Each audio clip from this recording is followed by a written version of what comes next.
যদি তোমরা আগের এপিসোডগুলো না দেখে থাকো তাহলে এই ভিডিও ডেসক্রিপশন বক্স খুলে দেখবে, সব কটার ভিডিও লিংক দেওয়া আছে। তো আই পারি এভরিথিং এর 6 নম্বর এপিসোডের প্রথমেই আমরা দেখতে পাই সেই ছেলেটা যাকে সবাই ডেমন ফগ বলেছিল, আমরা তারই একটা ফ্ল্যাশব্যাক দেখতে পাই যেখানে একটা জেলখানার মধ্যে তার মতো আরো কয়েকগুলো বাচ্চাকে আটকে রাখা হয়েছিল। আর সেইখানে এই ছেলেটা ভাবছে আমাদেরকে সবাই অভিশপ্ত বাচ্চা বলে, কেননা জন্ম থেকেই আমাদের মধ্যে মনস্টারদের কন্ট্রোল করার ক্ষমতা থাকে, আর মনস্টারদেরকে কন্ট্রোল করার ক্ষমতাটাই আমাদের জন্য অভিশাপ হয়ে দাঁড়িয়েছে। আমাদেরকে এখানে কখনোই ভালো খাবার দেওয়া হয় না। আসলে আমাদের প্রজাতি এই শক্তিটাকে জানোয়ারদেরকে কন্ট্রোল করে মানুষদের দৈনিক কাজগুলো করাতো, যেমন চাষবাস আর অনেক কিছু। কিন্তু আমাদেরই মধ্যে কিছু লোক এই শক্তির সাহায্যে মনস্টারদেরকে কন্ট্রোল করে ফেলে এবং তাদেরকে কন্ট্রোল করে হোলি থিওরি অফ মিথেরার মধ্যে অ্যাটাক করে দিয়েছিল, যার কারণে এখন সবাই আমাদেরকে ঘৃণা চোখে দেখে। তখনই ভুল করে এই ছেলেটা জেলখানার গার্ডের চোখের দিকে তাকিয়ে ফেলে, যার কারণে এই গার্ডটা সেই ছেলেটাকে বলে উঠলো, তোর এই পাপি চোখ দিয়ে তুই আমার চোখের দিকে দেখছিস? এই কথা বলে গার্ডটি সে ছেলেটাকে মারধর করা শুরু করে দেয়, যার উত্তরে ছেলেটি বলে, তুমি আমাকে মারছো কেন?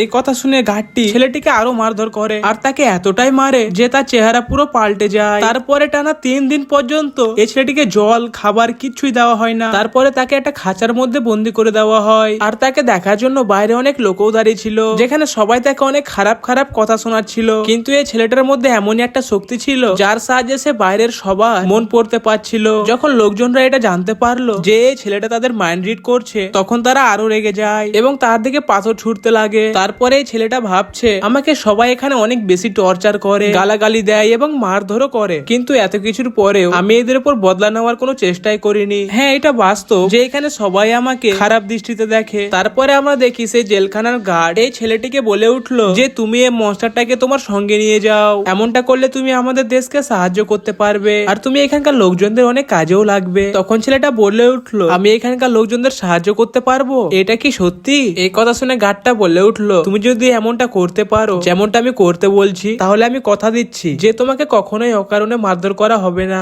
আর শুধু তাই না, এটা করলে প্রতিদিন তোমাদেরকে অনেক সুস্বাদু খাবার দেওয়া হবে। আর শুধু তোমার সাথে এমনটা করা হবে না, তোমার মতো আরো যতগুলো ডেমন ফগ এখানে আছে তাদের সবাইকে প্রতিদিন সুস্বাদু খাবার দেওয়া হবে। এই কথার গ্যারান্টি পুরো আমি নিচ্ছি। আর যদি তুমি এতে রাজি না হও তাহলে তুমি ভাবতেও পারবে না যে তোমার উপরে কত বেশি টর্চার করা হবে। তখন এই ছেলেটা ভাবছে যে এই লোকটি তার মাথার মধ্যে একটা ম্যাজিক্যাল বন্ড পড়ে আছে, যার কারণে আমি তার মাইন্ড রিড করতে পারছি না, কিন্তু এই লোকটি আমাদের কখনোই মিথ্যে কথা বলেনি। তারপরে এই ছেলেটা এই মনস্টারটিকে নিয়ে রয়্যাল ক্যাপিটালের দিকে যাচ্ছিল। তখনই লিনের আনকভার ম্যাজিক স্পেলের জন্য তার ব্যারিয়ারটা ভেঙে যায় এবং মনস্টারের সঙ্গে তার বন্ডটাও ভেঙে যায়। তারপরে এই ছেলেটা মনস্টারটাকে কন্ট্রোল করার আরেকবার চেষ্টা করে, তখনই মনস্টারটা তাকে হিট করে দূরে ছুড়ে দেয়। জমিতে শুয়ে শুয়ে বাচ্চাটি ভাবছে আমি এই কাজটি করতে পারলাম না, আর এখন আমার জন্য বাকি সবাইকে টর্চার সহ্য করতে হবে, আমার হাতে আর বেশি সময় নেই, আমি খুব তাড়াতাড়ি এই মনস্টারটার হাতে মরতে যাচ্ছি, আমি আমার সারা জীবনে কারো কাজে লাগতে পারলাম না, আমার মরতে কোনো আপত্তি নেই। এই কথা বলে ছেলেটা একবার মুচকি হাসলো। তারপরে সে বলল, আমার যদি দ্বিতীয়বার এই জগতে জন্ম হয় তাহলে আমি আশা করবো আমার পরের জন্মে যেন আমার উপরে এত অত্যাচার না করা হয় এবং আমি যেন ভালো খাবার খেতে পারি। আর যখন মনস্টারটা তাকে মারতেই যাচ্ছিল তখনই নর এসে তাকে বাঁচিয়ে নেয়। এইসব দেখে বাচ্চাটি অবাক হয়ে ভাবছে কেন কেন এ আমাকে বাঁচাচ্ছে। তখনই ব্যাগের মতো দেখতে মনস্টারটি বিষাক্ত গ্যাস দিয়ে তাদের উপরে হামলা করে দেয়। নরে এটাকে প্যারি করে দিয়েছিল, তবুও এর বিষাক্ত ধোয়ার জন্য তাদের দুজনের অবস্থা পুরো খারাপ হয়ে যায়। আর যখনই নর পেছনে ঘুরে বাচ্চাটির দিকে দেখলো তখন নর নিজেকে হিল না করে সেই বাচ্চাটিকে হিল করতে লাগলো। বাচ্চাটি তখন ভাবছে আমার রক্ত বেরোনো বন্ধ হয়ে গেল, আর সামনে দেখে নর সোজা হয়ে দাঁড়াতে পারছে না। তারপরে সে মনস্টারটা আরো কয়েকবার পয়জন গ্যাস দিয়ে তাদের উপরে হামলা করে, কিন্তু সেই বাচ্চাটির এতে কিচ্ছুই হয় না, কেননা নর মনস্টারের সমস্ত হামলাকে প্যারি করে দিচ্ছিল। এইরকম করতে করতে হঠাৎ এক সময় পয়জনের রিয়াকশনে নর মাটিতে পড়ে যায়। তারপরে আমাদের সবাইকে নরের ছোটবেলার দৃশ্য দেখানো হয়, আর এই দৃশ্যটা তখনকার যখন নর 6টি ট্রেনিং স্কুল থেকে ফেল হয়ে ফিরে এসেছিল, আর এখন নর খাবার তৈরি করার জন্য জঙ্গলের মধ্যে থেকে সামগ্রী সংগ্রহ করছে। বেশ কয়েক রকমের শাকসবজি আনার পরে নর সেগুলো দিয়ে একটা স্যুপ বানিয়ে দেয় এবং নর যখন এই স্যুপটাকে খায় তখন তাকে অনেক বেশি ভালো লাগে। কিন্তু তার কিছুক্ষণ পরেই আমরা দেখতে পাই নর হঠাৎ করে জমিতে পড়ে যায়। আর শুধু তাই না, নরের মুখ থেকে রক্তও বেরোচ্ছিল, কেননা যেগুলো দিয়ে সে স্যুপ বানিয়েছিল সেইগুলো অনেক বিষাক্ত ছিল।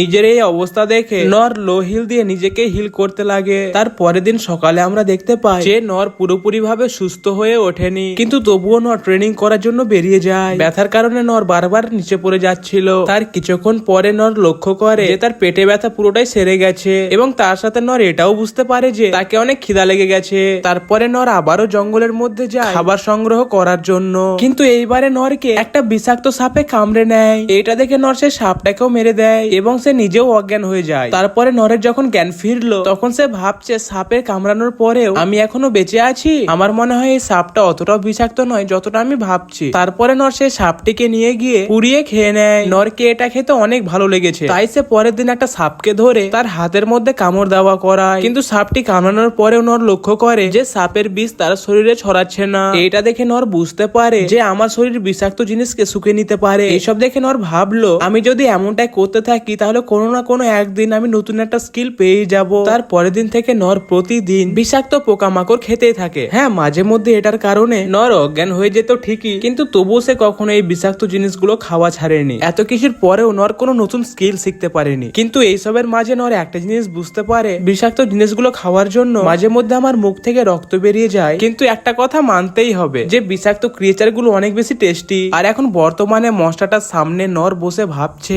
এতে কোনো সন্দেহ নেই ব্যাঙের মতো দেখতে মনস্টারটি নিশ্চয়ই অনেক বেশি টেস্টি হবে। তখনই মনস্টারের অ্যাটাককে ডজ করার পর নর ভাবছে এই জিপটার বিষাক্ত গ্যাসের জন্য প্রথম দিকে আমার চোখ মুখ থেকে রক্ত বেরিয়েছিল ঠিকই, কিন্তু আমি এখন আমার অভিজ্ঞতার সাথে বলতে পারি যে মনস্টারের বিষাক্ত গ্যাস আমার আর কোনো ক্ষতি করতে পারবে না। আমার এটা মনে হচ্ছে লো হিল স্কিলের জন্য এই বাচ্চাটার উপরেও বিষের প্রভাব পড়ছে না। তারপরে নর সে মনস্টারের অ্যাটাককে প্যারি করতে থাকে। এটা দেখে মনস্টারটা আরো রেগে যায়। তারপরে সে মনস্টারটা তার শরীরের সমস্ত শক্তি জুটিয়ে বিষাক্ত গ্যাসগুলোকে একত্রিত করতে লাগলো। প্রতিবারের থেকে এইবারে অনেকগুলো গ্যাস একত্রিত করে নিয়েছিল। আর যখনই এতগুলো গ্যাস নিয়ে সে মনস্টারটা নরের উপরে অ্যাটাক করতেই যাচ্ছিল তখনই নর তার তরোয়ালটা দিয়ে মনস্টারের মুখে অ্যাটাক করে দেয়, যার কারণে সে গ্যাসটা রিলিজ হয় না। আর তখনই আমরা দেখতে পাই বিষাক্ত গ্যাসগুলো রিলিজ না হওয়ার কারণে মনস্টারটার বডি পুরো ফেটে যায় এবং মনস্টারটা ওখানে মরে যায়। সেই মনস্টারটাকে মারার পরে নর ভাবছে শহরের বাইরে ব্যাঙের মতো দেখতে এই ভয়ঙ্কর মনস্টারটা এখানে কেন ঘোরাঘুরি করছিল। আর আমার মনে হয় এই মনস্টারটা অনেক বেশি টেস্টি হবে। এইসব দেখে সে ছেলেটা অনেক বেশি অবাক হয়ে যায়। তারপরে নর সে ছেলেটাকে জিজ্ঞেস করে, এই শুনছো তুমি কি ঠিক আছো? কিন্তু তাকে দেখে মনে হচ্ছিল না যে সে ঠিক আছে। তারপরে নর তাকে বলে, তুমি কি এখানে একাই এসেছো? এই উত্তরে বাচ্চাটি বলে উঠলো, না আমি এখানে একাই তো আসিনি, এই বিশাল মনস্টারটাকে আমি এখানে নিয়ে এসেছি। আর আমি তাকে শহরের মধ্যে নিয়ে যাচ্ছিলাম, কেননা আমি একজনকে প্রমিস করেছিলাম। নর তখন ভাবছে এই ছেলেটা এই বিশাল মনস্টারটাকে রয়্যাল ক্যাপিটালের দিকে নিয়ে যাচ্ছিল। তারা মনে হয় এই মনস্টারটাকে রান্না করে খেত, আর তারা নিশ্চয়ই ফ্রেশ মিট অর্ডার করেছিল। এই কারণেই মনে হয় এই ছেলেটা এই মনস্টারটাকে জিন্দা একটি ব্যারিয়ারের মধ্যে বেঁধে নিয়ে যাচ্ছিল যাতে কেউ এটাকে দেখতে না পায়। আর আমার তো মনে হয় এই ছেলেটা ব্যাঙের মতো দেখতে এই মনস্টারটাকে নিজের ঘরে পুষে বড় করেছে, আর আমি পাগলের মতো ডেলিভারিকে নষ্ট করে দিলাম। তখন নর মাথা নত করে এই ছেলেটিকে বলে উঠলো, আমাকে ক্ষমা করে দাও, আমি তোমাদের এই দামি একটা খাবারকে নষ্ট করে দিয়েছি, আর আমি কথা দিচ্ছি এর দাম আমি তোমাকে দিয়ে দেব। এখন আমার কাছে এতগুলো পয়সা নেই যাতে আমি এর দাম তোমাকে দিতে পারি, কিন্তু কিছুদিনের মধ্যে এর দাম আমি তোমাকে দিয়ে দেব। এই কথা শুনে ছেলেটি বলে উঠলো, আমাকে দাম দেওয়ার কোনো প্রয়োজন নেই। তখন আর বলে উঠলো, তুমি কি শিওর? কেননা এই মনস্টারটার এখন টুকরো টুকরো হয়ে গেছে, আর তুমি যদি এটাই চাও তাহলে ঠিক আছে, কিন্তু তুমি আমাকে একটা প্রশ্নের উত্তর দাও, তুমি এই ভয়ঙ্কর মনস্টারটাকে এত দূর পর্যন্ত কিভাবে নিয়ে এলে? তখন এই ছেলেটা বলে উঠলো, আমি মনস্টারদেরকে কন্ট্রোল করতে পারি, আর আমি এই মনস্টারটার মাইন্ড কন্ট্রোল করে তাকে এত দূর পর্যন্ত নিয়ে এসেছি। নর তখন ভাবছে এত ছোট একটা ছেলে মনস্টারদেরকে কন্ট্রোল করতে পারে, এবং বলে এটা অসাধারণ একটা স্কিল। আর তোমার মতো কি এমন কেউ আছে যারা তোমার মতো মনস্টারদেরকে কন্ট্রোল করতে পারে? তখন ছেলেটা বলে উঠলো, আমাদের মতো ডেমন ফগেরা জন্ম থেকেই এই পাওয়ারটা পেয়ে যায়। এই কথা শুনে নর বলে উঠলো, তুমি জন্ম থেকেই এই পাওয়ারটা পেয়ে গেছো? এটা মানতেই হবে তোমার মধ্যে অসাধারণ একটা স্কিল আছে। তখন বাচ্চাটি ভয়ে ভয়ে বলে উঠলো, আমি একজন ডেমন ফগ, আর আমার মতো বাকি ডেমন ফগেরাও এই জিনিসটা করতে পারে। এই কথা শুনে নর বলে উঠলো, তাহলে তোমার কথা অনুযায়ী ডেমন ফগেরা হচ্ছে একটা ট্রাইব? এর উত্তরে ছেলেটা বলল, হ্যাঁ তাই। এই কথা শুনে নর বলল, তোমার মতো পাওয়ার যদি আমার মধ্যে থাকতো তাহলে আমি অ্যানিমালদেরকে কন্ট্রোল করে তাদেরকে কৃষি কাজে লাগিয়ে দিতাম, এবং পাখিদের সাহায্য নিতাম চিঠি পাঠানোর জন্য, আর রাত্রে আমি কুকুরদের সাহায্য নিতাম, আর তাদের সাহায্যে আমি নির্ভয়ে ঘুমাতে পারতাম। কতই না ভালো হতো যদি তোমার মতো স্কিলটা আমার মধ্যেও থাকতো। তারপরে বাচ্চাটি বলে উঠলো, এটা জানার সত্ত্বেও যে আমি একজন ডেমন ফগ, তুমি আমাকে বাকিদের মতো ঘৃণা চোখে দেখছো না কেন? নর তখন বলে, তোমার এই কথার মানে আমি বুঝতে পারলাম না। তখন এই বাচ্চাটি নরকে বলে উঠলো, আমার মধ্যে মনস্টারদেরকে কন্ট্রোল করার ক্ষমতা আছে, এরই জন্য লোকেরা আমাকে দেখে ভয় পায় এবং এইটা ভাবে যে আমি তাদের ক্ষতি করে দেব,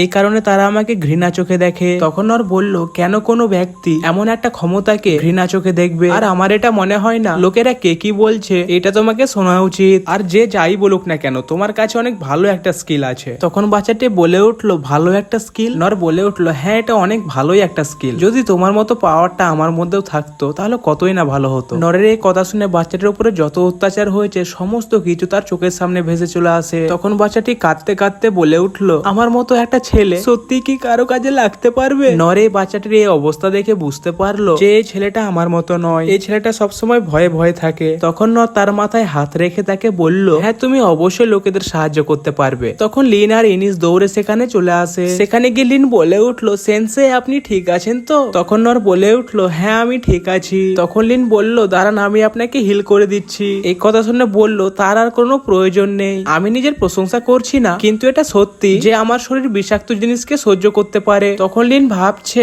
এটা কোনো সাধারণ বিষাক্ত গ্যাস ছিল না, এই বিষাক্ত গ্যাসটির নাম হলো মিয়াজমা। আর এই গ্যাসটি এতটাই বিষাক্ত যে এর প্রভাবে এখানকার ফসলও পুরো শুকিয়ে গেছে। আর আমি নিজের চোখে দেখেছি যে মনস্টারটা এই বিষাক্ত গ্যাস দিয়ে সেন্সের উপরে হামলা করেছিল, কিন্তু সেন্সের উপরে তো এটার কোনো প্রভাবই পড়েনি। তাহলে এটার একটাই মানে দাঁড়ায় সিক্রেট স্পিরিট। ইনস্ট্রাক্টর সেন আমাকে একবার দেখিয়েছিল যে নিজের শরীর এবং মনকে কঠোরভাবে ট্রেন করে একটা স্কিল পাওয়া যায়, আর এই স্কিলের সাহায্যে তোমার কাছে এগিয়ে আসা কোনো বিষাক্ত জিনিসও অটোমেটিক পিউরিফাইন হয়ে যাবে এবং এরই সাথে তোমার ক্ষত জায়গাটাও অটোমেটিক হিল হয়ে যাবে। আর এই স্কিলটাকে মাস্টার করার জন্য ইনস্ট্রাক্টর সেনের পুরো 40 বছর সময় লেগেছে, কিন্তু নর সেন্সে তো এই স্কিলটাকে অনেক কম সময়ের মধ্যেই মাস্টার করে ফেলেছে। তখন নর লিনকে বলে উঠলো, লিন তুমি কি বাচ্চাটিকে একবার হিল করবে? তখন বাচ্চাটি বলে উঠলো যে আমি পুরো ঠিক আছি। লিন তখন সেই বাচ্চাটিকে দেখে ভাবছে, লাইট স্কিন, নীল এবং সিলভার কালারের তার চুল, গভীর উজ্জ্বল তার চোখ, এতে কোনো সন্দেহ নেই যে এই ছেলেটাই হচ্ছে ডেমন ফগ। তবুও লিন এই ছেলেটাকে জিজ্ঞেস করলো, তুমি কি ডেমন ফগ? নর তখন বলল, হ্যাঁ এই ছেলেটাই হচ্ছে একটা ডেমন ফগ। লিন তখন বলল, সেন্সে আপনি যখন জানেন যে ছেলেটা হচ্ছে একটা ডেমন ফগ, তাহলে আপনিই বলুন এই ছেলেটার সঙ্গে এখন আমরা কি করব?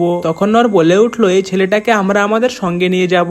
এই কথা শুনে ইনিস বলে উঠলো, নর তুমি এমনটা করতে পারবে না। লিন তখন বলল, কিছু কিছু দেশে ডেমন ফগকে দেখা মাত্র মেরে দেওয়ার অর্ডার আছে। তখন লিন ভাবছে এর বয়স এখন অনেক কম, কিন্তু তবুও এই ভয়ঙ্কর মনস্টারটাকে কন্ট্রোল করে রয়্যাল ক্যাপিটালের দিকে নিয়ে যাচ্ছিল। তখন নর বাচ্চাটিকে বলে উঠলো, তুমি আমাকে বলেছো যে তুমি একজনকে প্রমিস করেছো, তুমি কি আমাদের বলতে পারবে যে কাজটা তোমাকে কে দিয়েছিল? ছেলেটি তখন বলে উঠলো যে আমি কিছুই জানি না, ওই লোকটি আমাকে তার সম্বন্ধে কিছুই বলেনি। ইনিস তখন বলল, কথা লুকিয়ে কোনো লাভ নেই, তাই ভালো হবে যদি তুমি সত্যি কথাটা বলে দাও। ছেলেটি তখন বলে উঠলো, আমি সত্যি কিছু জানি না। কিন্তু ইনিসে ছেলেটাকে দেখে বুঝে যায় যে এই ছেলেটা হচ্ছে একটা গোলাম। এই নিয়মটা আমাদের দেশের মধ্যে নেই, কিন্তু বাকি দেশগুলোতে অনেক মানুষদেরকে গোলাম বানিয়ে কাজ করানো হয়। আর আমার মনে হচ্ছে ছেলেটাকে গোলাম বানিয়ে তারা খারাপ কাজে ব্যবহার করতে চায়। ইনিস তখন তাকে জিজ্ঞেস করে, হেঁটে যাওয়ার জন্য কি তোমার কাছে কোনো ঘর আছে? ছেলেটি তখন বলে উঠলো, অর্ধেক রাস্তা পর্যন্ত আমার চোখ বেঁধে নিয়ে আসা হয়েছে, তাই আমি জানি না আমি কোন শহর থেকে এসেছি। নর তখন বলে, এটা কেমন হবে যদি আমরা এই ছেলেটাকে পাশেরই একটা শহরে গিয়ে রেখে আসি? নর তখন এই ছেলেটাকে তার নাম জিজ্ঞেস করে, যার উত্তর ছেলেটা বলল, আমার নাম রোলো। এটা শুনে নর বলল, অনেক সুন্দর একটা নাম, আর এই নামটা অনেক ছোট,